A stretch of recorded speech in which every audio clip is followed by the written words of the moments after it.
Excuse me, can I come in? What's that? You want to come in? No, Carl, do not invite him in. He's one of the black-eyed children. You see his crazy eyes? Yeah.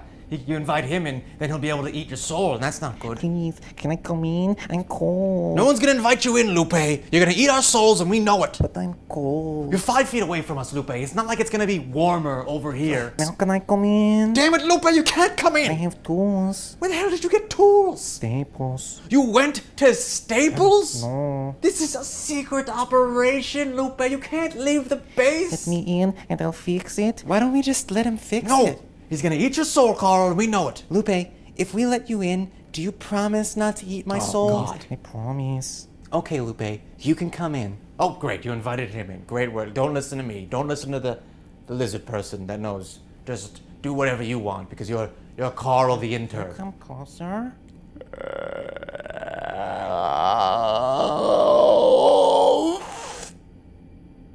Well, at least we don't have to copy his W-2 anymore.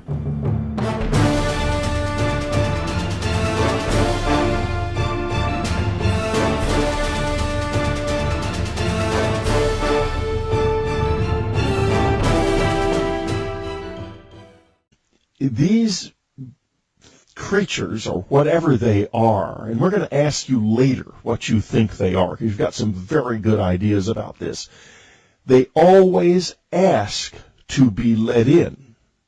There must be people who say yes. Am I right?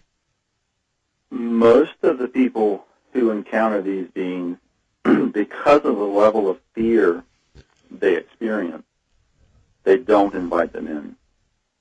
There are people who are tempted. There are people who experience various states of confusion, trying to convince themselves to just let these children in, that everything's okay. There is one case that is fairly stunning, that's covered extensively in the book, about a black-eyed child that was invited in. And he was invited in by another child. Oh, my. Tell us a little bit about this case, if you will. I will. The case was was pretty fascinating because it was one of the few cases I had seen with children encountering black-eyed children. And the brief synopsis of this case was a woman who was driving home. She had her young son in the back of her SUV. She stopped by a local convenience store, as she did on a regular basis, just to run in and grab some milk and bread. She left her child in the back seat, ran in the store, got what she needed, came back out, jumped in the driver's seat, looked in the rear view mirror, and saw a pair of black eyes staring back at her. She was instantly terrified. She realized that this boy was sitting right next to her son in the back seat. He was on the inside of the seat. So it was like sitting in the middle and her son was on the side. That's correct. He'd slid over. Yes. Oh, no. So she immediately felt terror. She leapt out of the car, jerked the back door open, and yanked her son out of the SUV. The woman has tried to speak with her son about what's happened as this unfolds. He says to her, "Well, Mommy, this." She says, "Well, why do you know this boy? Is he who was the boy, and is it someone you know from school?" "Well, no, Mommy."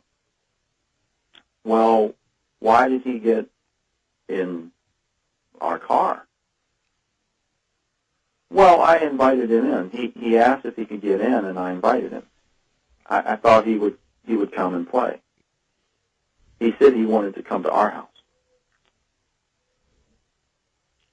So here we have the innocence of a child who doesn't have a concept of those boundaries, and from all evidence didn't feel any fear from this black black-eyed child, simply thought it was another potential playmate, someone who would come and hang out at his house and play with his toys or whatever. But the story, it gets even darker because the young boy who had invited this child into the SUV became very ill.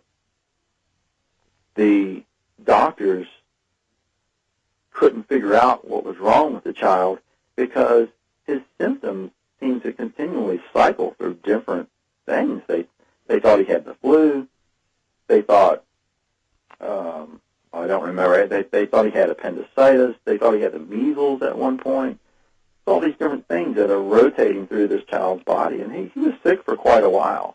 His mother is convinced that it was only through a lot of prayer and positive thought that the boy finally got well. And she's quite convinced that she encountered something evil that day in the car.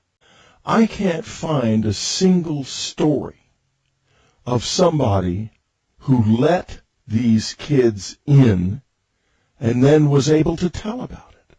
So I have to ask you this. People must let them in. The child let them in, but that didn't go all the way quite. Sometimes people must let them in. What do you think happens to those people? I think that they meet with great misfortune.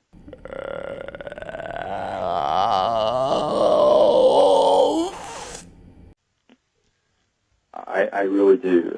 After speaking extensively with this family that did have a brief encounter with one being invited in, I almost shudder to think what would happen if someone invited one into their house. Obviously, we don't have any, quote, survivor stories.